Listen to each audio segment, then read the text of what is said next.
Hello ladies and gentlemen, today's video is very simple. I just unlocked the tier 8 relic with all the echo bosses done in League 6, and throughout the last couple of days I've gathered some important information that could be very useful to players who are still grinding out all their relics and regions. There should be something for everyone in this video. I also put timestamps on all the tips and tricks showcased, so feel free to jump around the video and see what interests you the most. Let's start with number 1. If you plan to pick the Soul Harvest relic, Abyssal Demons are one of the best sources of soul shards in the game. You get roughly 40,000 shards per hour with maximum efficiency, and you can combine that together with the Slayer relic to complete multiple things at once. Abyssal Demons are one of the best Slayer tasks to complete these leagues because they have good superior creatures. There's a 200 point task to wield Abyssal Whip. They also give decent experience and they're very fast to kill. The reason is that the amount of soul shards you get are based off the tier of bones or ashes the monster drops. Since Abyssal Ashes are same as Hydra bones, that means you have a target with not a lot of hit points that gives out a massive amount of resource. You need about 100,000 soul shards for 99 prayer and about 50,000 for 99 runecrafting. Keep in mind, I used CMI altar to get my runecrafting levels up, so those experience rates may vary depending on the altar you use. On top of that, Soul Harvest also rolls for the runecrafting skilling pet. So if you have leftover shards by the end of the leagues and you haven't completed a skilling pet task that gives 200 points, I would recommend going to the highest runecrafting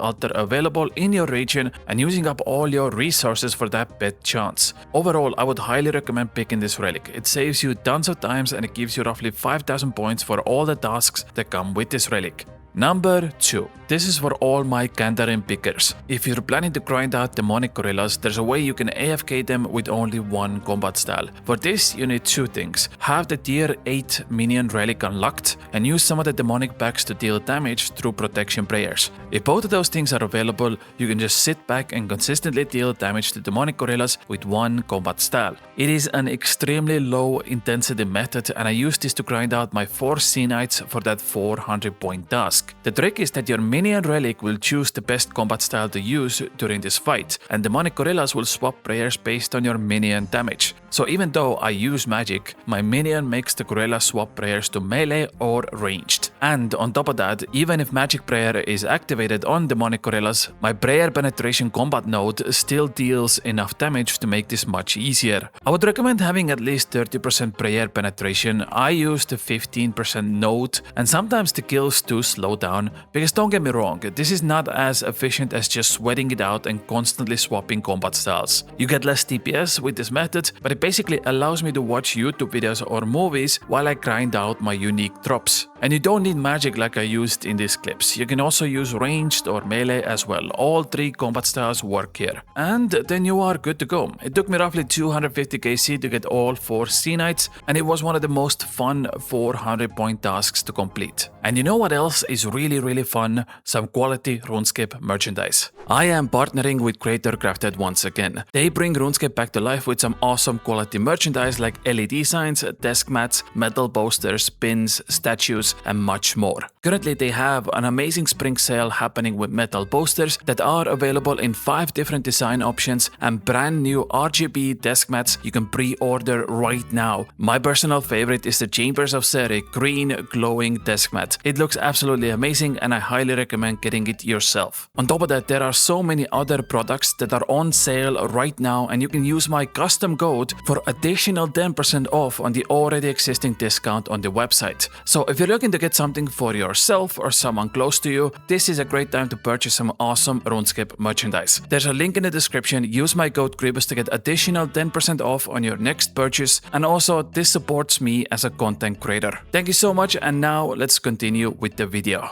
Number 3. If you're going LARCANIST relic, there is a much better way to train your thieving to 99 than what a lot of players are currently doing. I saw this a lot when I unlocked this relic. You go to Varlamore Marketplace, start pickpocketing the gem stall to get some nice AFK experience, and then some random player comes along without LARCANIST and makes the stall go empty. All the AFK players stop pickpocketing and you come back 15 minutes later, realizing you didn't get any experience at all. There is a much better location to do this that is available to everyone, and that is inside ZEAH City. Not only does this place have a gem stall that nobody uses, but it also has a much better method at level 82 thieving with mining stall. But let's start with the gem stall. Currently there's like 50 people in every world at Varlamore pickpocketing this stall, and you get sapphires, emeralds, rubies and diamonds. But the one in ZEAH City also has dragonstones and onyxes on its drop table. Now it's a very rare chance to get them, but with LARCANIST you do have a 10x drop rate. So for example, getting onyx is 1 in a 50,000 from this stall, but if you do get lucky and hit the drop table, you get 10 onyxes at once. And as someone who already AFK pickpocketed for 3 hours straight, 1 in a 50,000 isn't even extremely rare in this situation, considering you never fail and you get over 2,000 pickpockets per hour.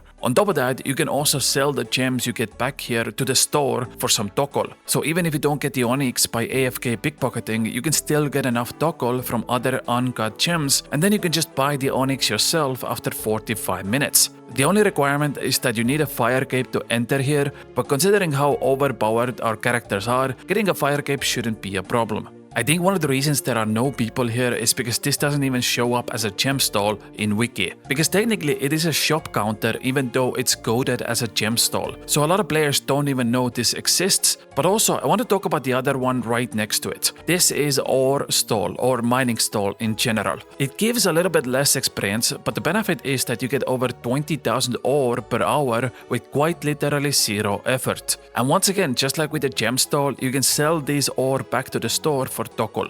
I did this for less than 5 minutes and I got almost 30,000 tokols, mostly coming from the runite ore you can steal as well. And once again, the main benefit is that regular players without LARCANIST don't really come here. Okay, number 4. There's a way to generate infinite money with the regeneration mechanic in Demonic Pact Skill 3. If you have at least 100% regeneration, you can equip one onyx bolt while ranging and it will start generating more onyx bolts in the process. It's not massive, but for example, when I was doing my range build, I started off with only 50 onyx bolts because I didn't have any money for more. And by the end of the day, I had gathered over 700 onyx bolts. These high out for 10k each. So effectively, I made over 7 million GP by just letting this skill tree do all the hard work for me. Also, you do have to pick up the bolts yourself on the ground unless you have Kandarin or Fremennik. There is this NPC called Perdue in Caterpie that sells you the base version of Ava's accumulator, so you can use that instead of picking up the bolts yourself. So if you're going ranged, use enchanted onyx bolts. It's not only the strongest bolt besides diamonds, but also you make passively money while doing PVM. Number 5. If you pick the Endless Sustenance relic, you can infinitely cure venom and poison without needing any potions. First of all, the strange fruit you get from random events counts as a food, and this item also cures all your venom and poison. So if you haven't fully unlocked herb lore yet, this is a nice little side benefit to have while doing PVM. On top of that, if you pick the Woodsman relic, you very likely have worked towards getting 99 Hunter. One of the benefits is cooked moonlight antelope meat. This is not only one of the best foods in the game, but also cures your venom and poison. Also, if you're looking for some early game food, you can get a wild pie from Eclectic Implings in Puro Puro that heals you for 22 hit points. And this is much faster for healing than eating an average food, because you can take more bites out of the pie compared to something like fish. Okay, number 6. Every single echo item in League 6 doesn't have level requirements, or they are extremely low. You can equip them mostly at level 1 combat style no matter what. So if you're starting late on certain combat training, or if you don't have a starter weapon, you can just go get whatever echo weapon you can in your regions and start training with that. For example, King's Crossbow has level 1 ranged requirement, so you don't have to go through normal level up means with Oak Bow, Willow Bow, Maple Bow, etc. Just slap this bad boy on at level 1 because it is quite literally the strongest level 1 ranged weapon of all time. And this applies to every echo weapon. Another example is a Spory Bow that only has level 27 ranged requirement. So you can take advantage of these weapons once you start with a new combat style.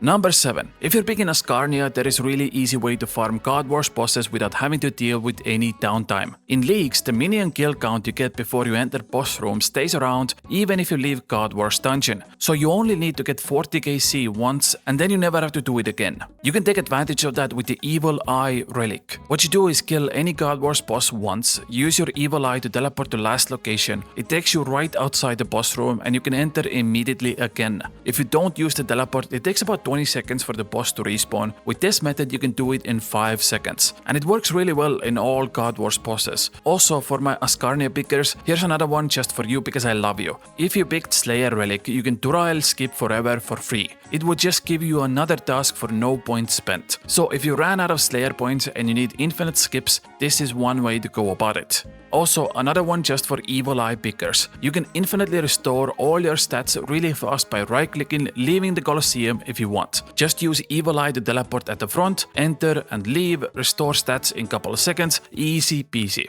Okay, let's go to another one, number 8. This is another really easy one. If you picked ZEAH as one of your regions, you can go talk to Commander Fullor in Guren Castle and she gives you 2 lamps for 10,000 experience in any skill. Now this is before League's multiplier, so if you have 16x multiplier, you can get total of 320,000 experience for any skill you don't want to train on. Since we're already talking about experience lamps, the domes you get from temple trekking in MORYTANIA are also really good way to train early game skills. You can get 50,000 Slayer experience from one dome. The games are really fast and you can get different varieties of domes for a lot of skills. So if you're struggling with certain early game levels and you have MORYTANIA unlocked, this could be a solution. Number 9. If you're doing Hunter rumors, you can enable back-to-back rumors that will alleviate some of the bad tasks you can get. Since you are very limited on the amount of different tasks you get, this allows you to do things like Moonlight Moths multiple times in a row and helps you get that. To turn this setting on, go downstairs where Hunter rumors are, right-click the guy behind the bar, go to rumor settings and enable back-to-back rumors. This can save you a lot of time when you're getting those league task completions and 99 Hunter.